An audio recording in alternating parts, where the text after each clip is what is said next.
ರೋಹಿಣಿ ಸಿಂಧೂರಿ ಅವರ ವಿರುದ್ಧ ಗಂಭೀರ ಆರೋಪಗಳು ಕೇಳಬಂದಿತ್ತು. ಈಗ ಮತ್ತೆ ಅದೇ ರೀತಿಯ ಒಂದು ಆರೋಪ ಕೇಳಬರ್ತಾ ಇದೆ.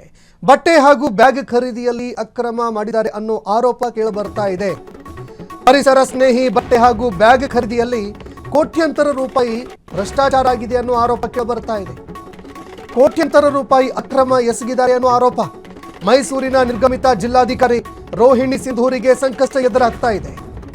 10 ರೂಪಾಯಿಯಿಂದ 13 ರೂಪಾಯಿಗೆ ಸಿಗ್ತಾ ಇದ್ದ ಬಟ್ಟೆ ಬ್ಯಾಗ್ ಹಾಗೂ 52 ರೂಪಾಯಿಗೆ ಖರೀದಿ ಮಾಡಿದ್ದಾರೆ ಅನ್ನೋ ಮಾಹಿತಿಗಳು ಲಭ್ಯವಾಗ್ತಾ ಇದೆ. 14.71 ಲಕ್ಷ ಬ್ಯಾಗ್ಗಳ ಖರೀದಿಯಲ್ಲಿ 14 ಕೋಟಿ ರೂಪಾಯಿ ಅವ್ಯವಹಾರ ಆಗಿದೆ ಅನ್ನೋ ಆರೋಪ ಕೇಳಬರ್ತಾ ಇದೆ. ಕೇವಲ 10 ರೂಪಾಯಿಯಿಂದ 13 ರೂಪಾಯಿಗೆ ಸಿಗ್ತಾ ಇದ್ದಂತಹ ಬಟ್ಟೆ ಬ್ಯಾಗ್ ಇದು. ಆದರೆ ಇದನ್ನ ಖರೀದಿ ಮಾಡೋದಕ್ಕೆ 14.71 ಲಕ್ಷ ಬ್ಯಾಗ್ಗಳನ್ನು ಖರೀದಿ ಮಾಡೋದಕ್ಕೆ 14 ಕೋಟಿ ರೂಪಾಯಿ ಅವ್ಯವಹಾರ ಮಾಡಿದ್ದಾರೆ ಅನ್ನೋ ಆರೋಪ ಕೇಳಬರ್ತಾ ಇದೆ. IAS ರೋಹಿಣಿ ಸಿಂಧೂರಿ ವಿರುದ್ಧ ತನಿಖೆ ಮಾಡೋದಕ್ಕೆ ಕೋರ್ಟ್ ಕೂಡ ಅನುಮತಿ ಕೊಟ್ಟಿದೆ. ಈಗ ಕರ್ನಾಟಕ ಹೈಕೋರ್ಟ್ ಅವರ ವಿರುದ್ಧ ತನಿಖೆ ಮಾಡೋದಕ್ಕೆ ಆದೇಶ ಹೊರಡಿಸಿದೆ. ಹೈಕೋರ್ಟ್ ನ್ಯಾಯಮೂರ್ತಿ ನಾಗಪ್ರಸನ್ನ ಅವರ ಪೀಠ ಈ ಆದೇಶ ಹೊರಡಿಸಿದೆ.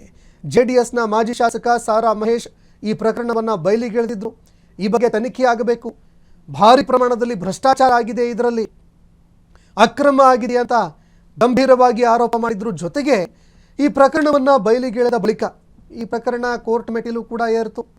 ಯಾಕಂದರೆ ಅಧಿಕಾರಿಗಳ ವಿರುದ್ಧ ತನಿಖೆ ಮಾಡೋದಕ್ಕೆ ಅನುಮತಿ ಬೇಕಾಗತ್ತೆ. ಈ ನಡುವೆ ಕೋರ್ಟ್ ಕೂಡ ರೋಹಿಣಿ ಸಿಂಧೂರಿ ಅವರ ವಿರುದ್ಧ ತನಿಖೆ ಮಾಡೋದಕ್ಕೆ ಅಸ್ತು ಹೊಂದಿದೆ. ಹೀಗಾಗಿ ಮೈಸೂರಿನ ನಿರ್ಗಮಿತ ಜಿಲ್ಲಾಧಿಕಾರಿ ರೋಹಿಣಿ ಸಿಂಧೂರಿ ಅವರಿಗೆ ಈಗ ಸಂಕಷ್ಟ ಎದುರಾಗ್ತಾ ಇದೆ. ಈ ಹಿಂದೆಯೂ ಕೂಡ ಅವರ ವಿರುದ್ಧ ಗಂಭೀರ ಆರೋಪಗಳು ಕೇಳಿಬಂದಿತ್ತು. ರಾಜಕೀಯ ಹಗ್ಗಜಗ್ಗಾಟಕ್ಕೂ ಕೂಡ ವಿಚಾರಗಳು ಕಾರಣವಾಗಿತ್ತು. ಮೈಸೂರಿನ ಮಾಜಿ ಸಂಸದ ಪ್ರತಾಪ ಸಿಂಹ ಅವರು ಗಂಭೀರ ಆರೋಪಗಳನ್ನು ಮಾಡಿದ್ರು. ಆದರೆ ಈಗ ಮತ್ತೆ ಅವರ ವಿರುದ್ಧ ಆರೋಪಗಳು ಕೇಳಿಬರ್ತಾ ಇದೆ. ಜೊತೆಗೆ ಈ ಅಕ್ರಮ ವಿಚಾರಕ್ಕೆ ಸಂಬಂಧಪಟ್ಟಂತೆ ತನಿಖೆ ಮಾಡೋದಕ್ಕೆ ಹೈಕೋರ್ಟ್ ಕೂಡ ಈಗ ಅಸ್ತು ಹೊಂದಿದೆ. ಕ್ಷಣ ಕ್ಷಣದ ಸುದ್ದಿಗಳಿಗಾಗಿ ಫ್ರೀಡಂ ಟಿವಿ ಸಬ್ಸ್ಕ್ರೈಬ್ ಮಾಡಿ, ಲೈಕ್ ಮಾಡಿ ಹಾಗೂ ಫಾಲೋ ಮಾಡಿ. ಹೊಸ ಸುದ್ದಿಗಳ ನೋಟಿಫಿಕೇಶನ್ಗಾಗಿ ಬೆಲ್ ಐಕಾನ್ ಮೇಲೆ ಕ್ಲಿಕ್ ಮಾಡಿ.